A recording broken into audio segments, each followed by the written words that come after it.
इसी यज्ञ कुंड की अग्नि में अपने सांसारिक शरीर का त्याग करूंगी। ऐसा कहकर माता सती ने खुद को अग्नि को समर्पित कर दिया। वहां मौजूद सभी देवी देवता, ऋषि मुनि अनहोनी की आशंका से डर जाते हैं। नंदी आंखों में आंसू लिए कैलाश की ओर भागते हैं। तो बोलिए भक्तों, माता शैलपुत्री की जय।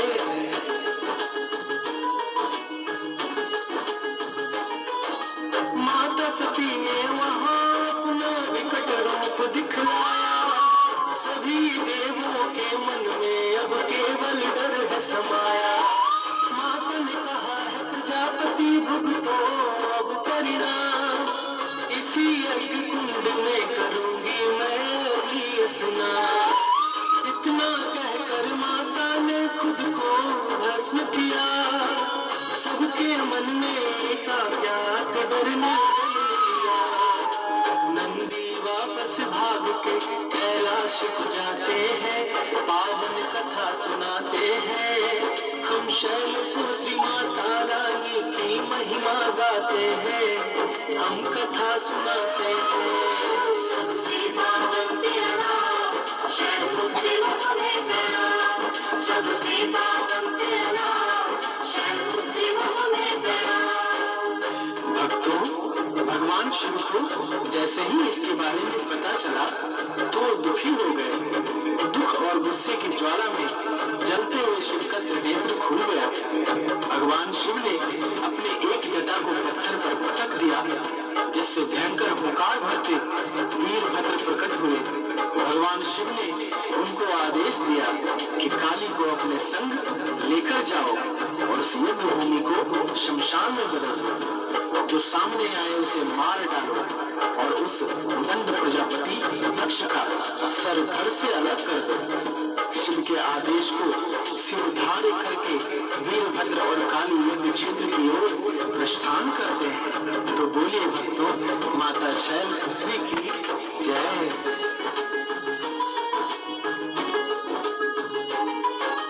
जब शिव को यह ज्ञात हुआ कि नेत्र है खोला, शिव के भयंकर क्रोध से सारा संसार ढोला।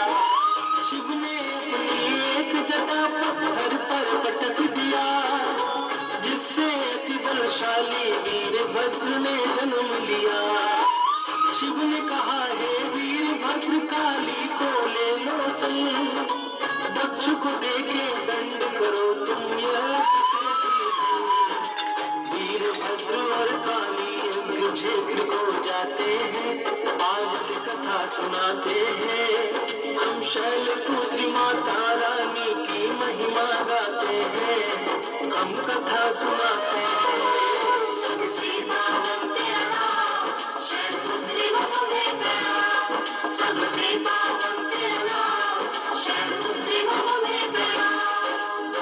भक्तों, नवरात्र के प्रथम दिन माँ शैलपुत्री का पूजन किया जाता है। पर्वतराज हिमालय के घर देवी ने पुत्री के रूप में जन्म लिया और इसी कारण शैलपुत्री के दाएं हाथ में त्रिशूल और बाएं हाथ में कमल का फूल रहता है तथा इनका वाहन ऋषभ यानी कि बैल है। माँ के इस रूप को लाल और सफेद रंग की वस्तुएं पसंद होने के कारण इस दिन लाल और सफेद पुष्प एवं सिंदूर अर्पित करें और दूध की मिठाई का भोग लगाएं। माँ शैलपुत्री का पूजन घर के सभी सदस्य के रोगों को दूर करता है।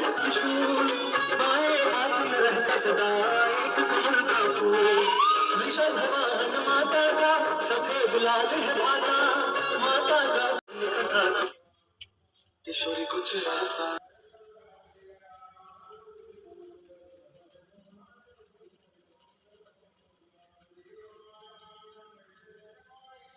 माँ दुर्गा का उपासक भी था, तो सदैव ही नवरात्रि में श्रद्धा पूर्वक व्रत पालन करता था। माता की भी उस पर असीम कृपा थी।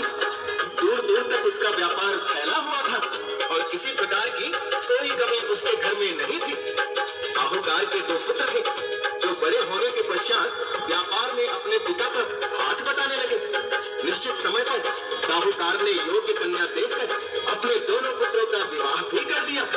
कुछ ही दिनों में दोनों भाइयों ने निश्चय किया कि वो अपना व्यापार अलग अलग करेंगे।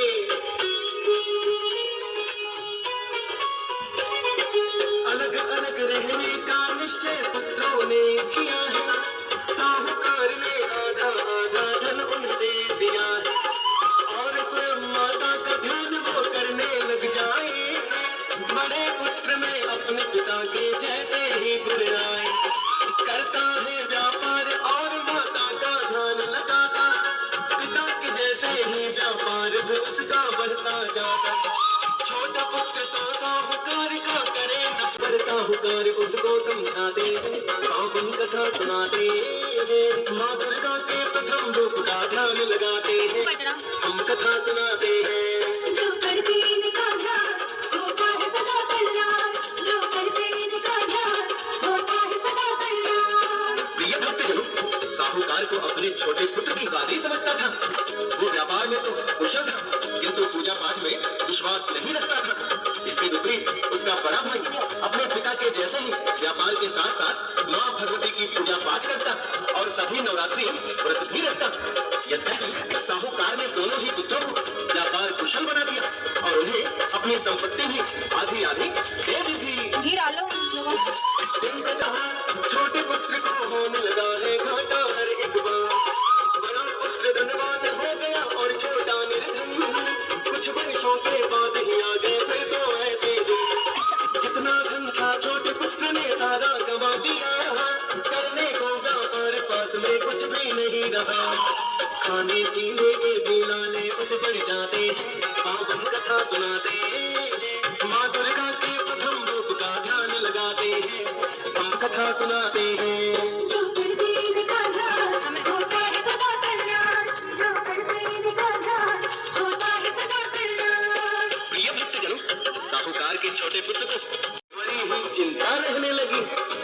वो हर बार अपने पुत्र को व्यापार के साथ साथ माँ भगवती की पूजा करने की सलाह भी देता, किंतु पिता की बातों का उस पर कोई असर नहीं होता और वो कहता कि लाभ हानि सब किस्मत से होता है। किंतु उसे व्यापार में हानि होती गई और एक समय ऐसा आया कि उसका सारा धन नष्ट हो गया। साहूकार अब छोटी बहू को ही समझाते हैं, पावन कथा सुनाते हैं। जो करते इनका ध्यान होता है सदा कल्याण, जो करते इनका ध्यान होता है सदा कल्याण। प्रिय भक्तजनों, साहूकार ने अपनी छोटी बहू को बुलाकर कहा कि हे पुत्री, तुम्हारे पति को मैंने अनेकों बार समझाने का प्रयास किया कि वो माँ भगवती की पूजा करे, किंतु वो अभागा है जो माता की महिमा वर्णन को ही समय की बर्बादी समझता है। वो तुम्हारी बात मान लेगा और माँ भवानी का पूजन करने लगेगा। अवश्य ही माता की कृपा से ससुर से